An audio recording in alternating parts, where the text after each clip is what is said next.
In the quiet hills of rural Kentucky, there lived a humble farmer named Hank Miller. He was 50 years old, sun-worn and strong, though his bones ached more than they used to. Life had been hard on him, but he never complained.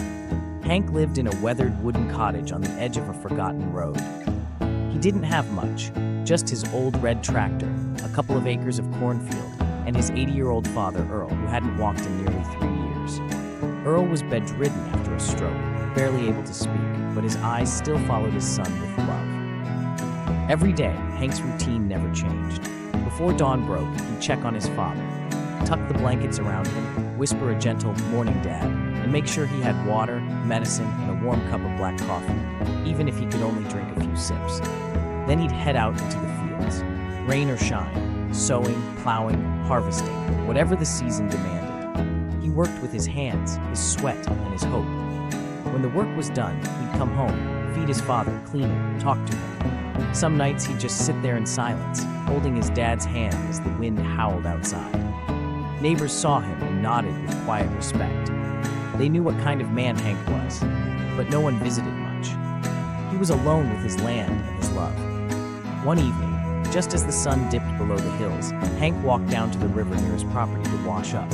It was his favorite spot, quiet, peaceful, a place where he could breathe. That's when he saw him. A man dressed in white stood by the riverside, tall, with short silver hair and a clean, glowing face, not glowing like a flashlight, but glowing like peace itself, like sunlight caught in skin. He smiled as if he had known Hank forever. "Evening," Hank said, a little hesitant. The man nodded. "You're a good son, Hank." Hank frowned.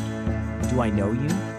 The man stepped closer, the light of the setting sun bouncing off the river and casting a golden glow around him. "I've been watching you, every morning, every night. The way you take care of your father, that kind of love doesn't go unseen."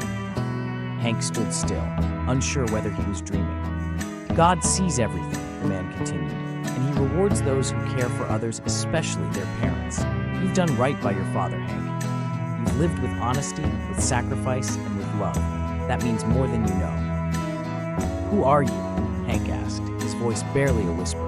The man smiled. "Just a messenger." And with that, he vanished. Not walked away, not faded, he was simply gone. Hank blinked, rubbed his eyes, his heart pounded. He turned, hurried back home, feeling like something was pulling him, driving him faster.